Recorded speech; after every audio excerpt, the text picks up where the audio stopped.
Hi, everybody. This is Beverly Ocean Breath Yoga. Hope you're doing well.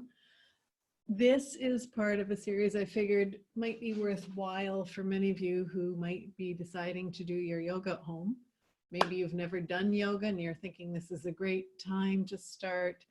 Maybe you've been doing it, but you never really thought about why you were using props. So I'm going to do one segment for each prop and offer you suggestions of how and why you can use the props and what you can use instead if you don't own your own props at home. First one we're going to start with are blocks. You've probably all seen blocks either in pictures in yoga magazines or at your yoga studio. You've used blocks. Maybe you've never been quite sure why, but they are there. Everything you see in props are for support. They are to give you a better experience within your practice, to offer either a little extra aid in strengthening, a little extra aid in giving you the height you require. Maybe it's support so your tissues can let go. There's numerous reasons. There's much value to having things to support you. Having said that, if you do not have a block or two blocks at home, you have all sorts of things you can use instead. You don't need to start shopping and buying, especially if right now you're trying to conserve your cash. Maybe you have different books. A whole stack of cookbooks could work. You might have a really thick book that you once had for school that you never actually read. You can use that. They can replace pretty much anything that you need to use for blocks. So let's get started. Some of the purposes for using blocks. If you are sitting in a chair, and I won't stand up here, you won't see me, but if you're sitting in a chair and you sit down and instead of your leg across the thigh doing this, you find that you're doing this to get your feet on the ground. You put a block under your foot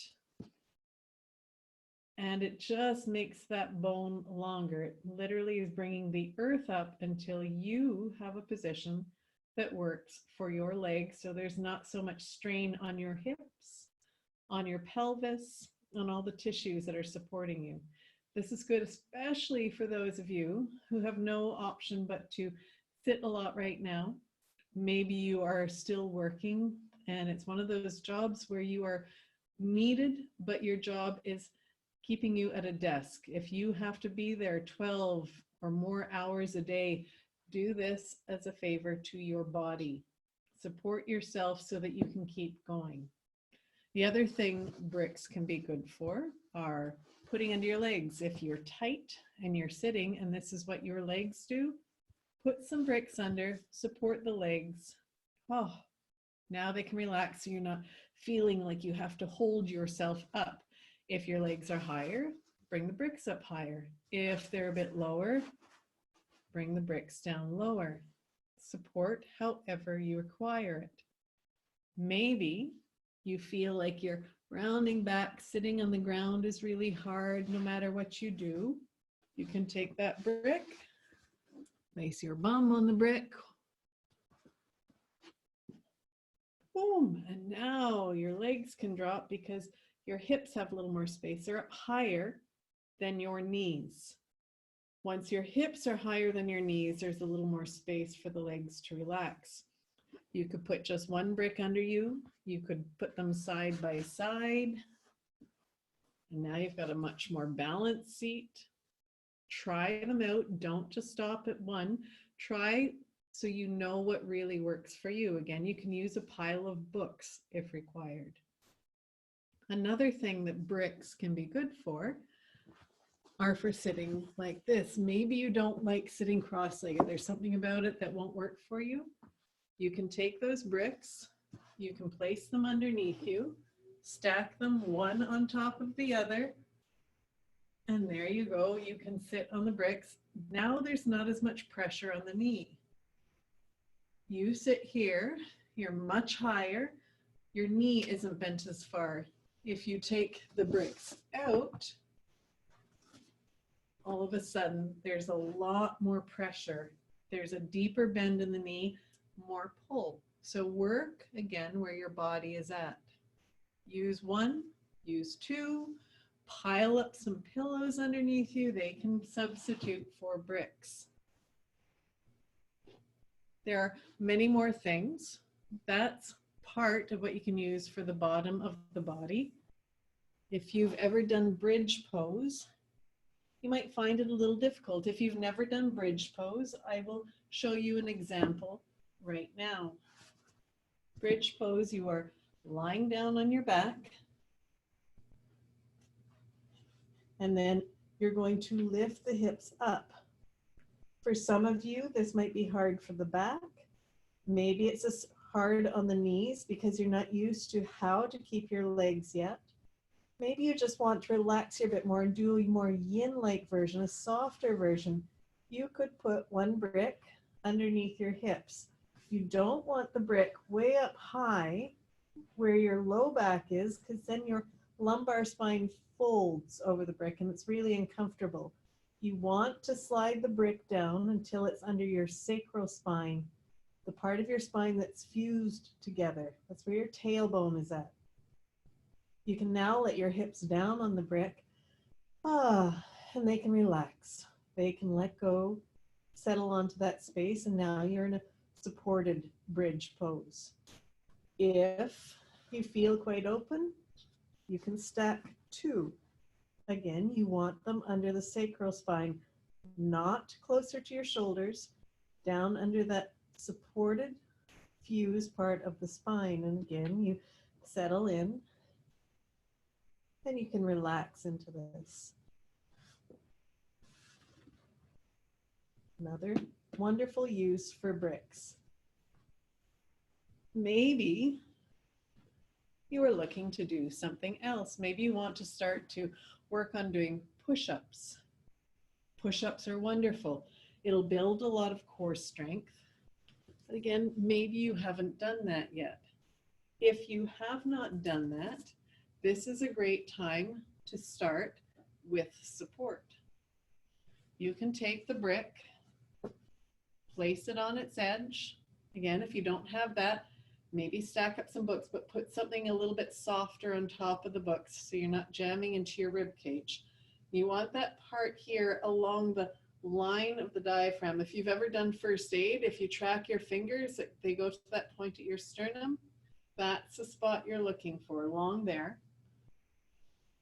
You will set yourself up, bring your hands a bit forward, and then stretch the body out.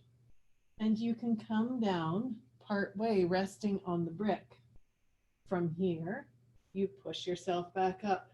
Much easier if you've never been able to do a push-up pose, or you have difficulty with wrists, or you're just learning how to use your shoulders, to have the brick there to support you. Teaches you what you can do. You can hang out on the brick for a while without collapsing.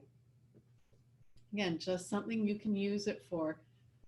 Maybe you want to work with the shoulders. But what happens if you're not used to using your arms, using your hands, is when your arms come up, they'll come up at different speeds. So you get a little bit uneven. That's proprioception. You think they're both going up at the same time, but instead they're a little cockeyed. They go in their own directions. So you can take a brick, place it between your palms. Don't grab on, let the fingers stretch open, just use the palms themselves. And as you breathe, you bring both arms up. Now they're holding the brick. They have to come up a little more together. They come up with evenness, with balance. You'll notice if you start coming over to the side, you'll notice if one arm's forward, you can keep this point of balance.